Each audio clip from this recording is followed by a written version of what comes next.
Good morning, Pipers. Sonoran Slinger here. Been busy, mostly job hunting. 15 an hour on a forklift ain't worth it. If you're on a forklift, you deserve more. Some housekeeping, you know about the Trevi 311. Beautiful pipe. And I'm smoking my blend out of it. Well, one of my blends. One of my blends made out of other people's blends. You know what I'm saying? A little bit of Northwoods, a little bit of Father Dempsey. I let it sit with a shot glass of whiskey in a sealed container for a time.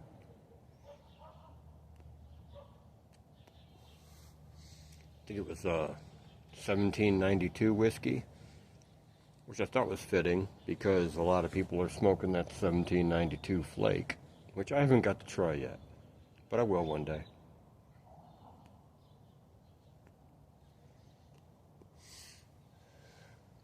So earlier this morning, I woke up with the chickens before the sun was up yet again with the kids.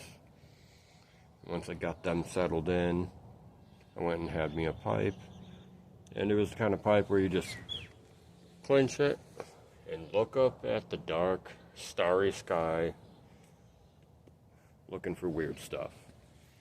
And I had done that long enough that not only did I have a very stiff neck, but I had smoked my pipe down to the last bit of ash, fully clenched, and ended up inhaling some ash.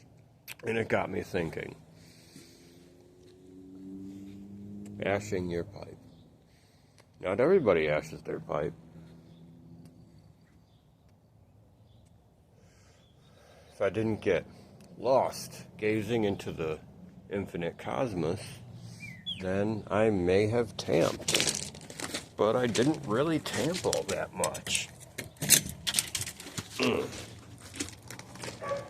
Maybe once or twice. And each time I did, my bowl got significantly lower than I thought it was. To be fair. But it got me to thinking. I never really think of ash in my pipe until I get, like, down low to, like, there. You know? And that's when I start getting that ash bomb kind of flavor. I think up until about that point there in the pipe, you really don't need to ash it, unless it's just kind of your thing. But that's when the ashy flavor starts messing with the good tobacco flavors, in my experience.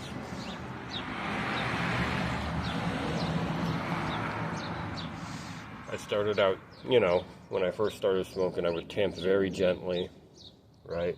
Very gently. And I would probably tamp a little too often.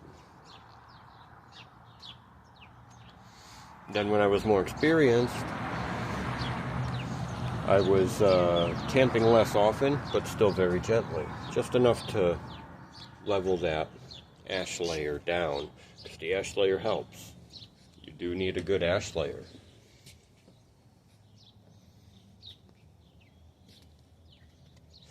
But now that I've been smoking my pipe for a long time, I find myself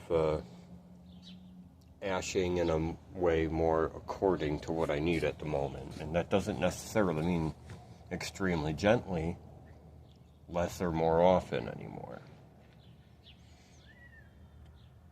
It's kind of whatever I'm looking for, Sometimes I have a blend that I threw together like this, and maybe I want the flavors to kind of meld a little bit more, because I've been noticing if I smoke my pipe slow enough, the whole blend gets like a gentle stoving effect, where the flavors kind of improve and marry together a little bit better through the pipe.